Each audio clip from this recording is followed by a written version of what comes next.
40 houses in this Gawad Kalinga village supporting 60 families. But you know what? Gawad Kalinga has gone beyond building homes for the poor. They also wanted to build a self-sustaining community. Kasi po, napansin nila marami raw sa mga nakatira dito, naglalakbay pa palabas ng Maynila para dun magtrabaho. And so they introduced the concept of social entrepreneurship.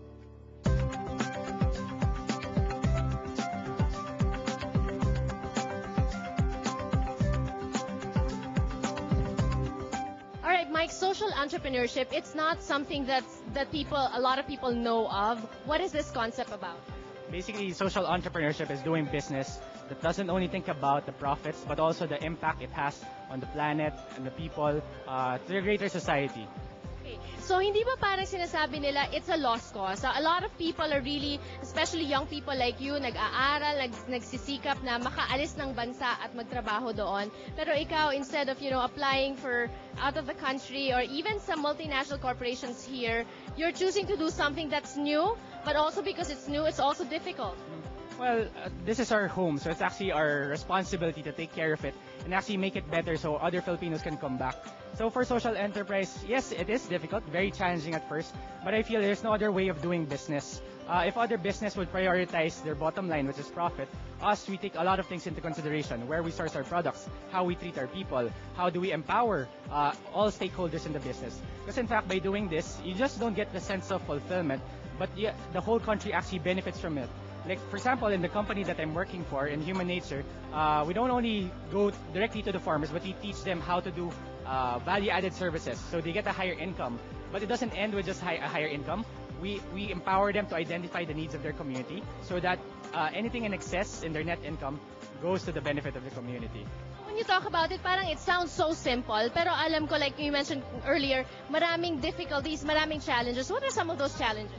Maybe for people in the outside, it seems very difficult, but it all boils down to the exposure that we had in Gawad Kalinga. It's basically how you take care of your family. So for regular businesses, they always think of the constraint, how difficult to penetrate the market, how saturated it is, how much financing or funds you need in order to create an impact. But for social enterprises, you just start with a good product, but a greater advocacy and a greater cause. And just with the simple formula of that, you'll be able to secure your own market. And you own a business, you build shirts, and this is in the community in Payatas.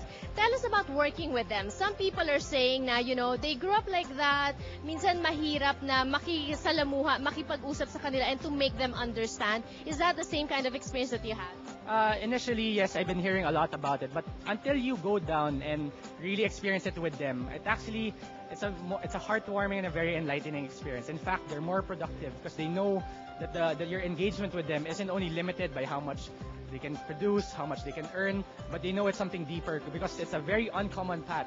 Like for us, the business in Payatas first started as a livelihood program, but we saw the potential because of the inputs of other entrepreneurs. We realized that we can actually expand this, and this can actually be the missing program that will complete the transformation in Payatas. Okay, so anong business ba ito, and what's the participation of people in Payatas? Well, our brand is called Trece kasi it's a GK site in Payatas Trece. We are doing silk screen printing on shirts, and also we do sewing like on canvas, eco bags. So these are the things that we recognize that there's a big market actually out there. And even though there are a lot of players servicing it already, we realize that with our value proposition, we can still create a niche and actually grow from there. So how we engage them, we usually, for our printing, we engage the graduates of high school, public high school who can't afford to go to college. So instead of just looking for contractual work or making tambay, they're productive in our business. For the sewing naman, it's usually the moms who are usually just at home. Instead of them gambling or just watching noontime show the whole afternoon, we engage them to sew. So for them, even though it's a much more difficult situation, right from the onset, we are giving them above minimum wage. So they realize the unique opportunity in this enterprise. So how are you able to sustain a business that gives above minimum wage to these people, and how can we help you sustain that? Simply by showing people that it can work. A traditional business, it all boils down to pricing. Negotiations will all go down to pricing. But for us, we treat customers, suppliers as business partners. We just don't talk about the products that we can produce for them, but we actually bring them to the site.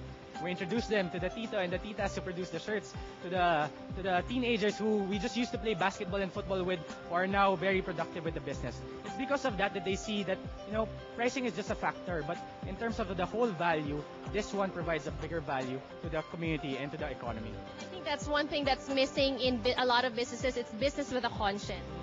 Well, for us, it's not really, it's beyond conscious already. We truly believe this is the only way of doing business if you really want to improve the country. Sa pagbabalik ng Kababayan LA dito sa Enchanted Farm sa Angat, Bulacan sa Pilipinas, get ready to shop for a cause. Exciting yan! We're not just shopping for ourselves, we're also helping our kababayan.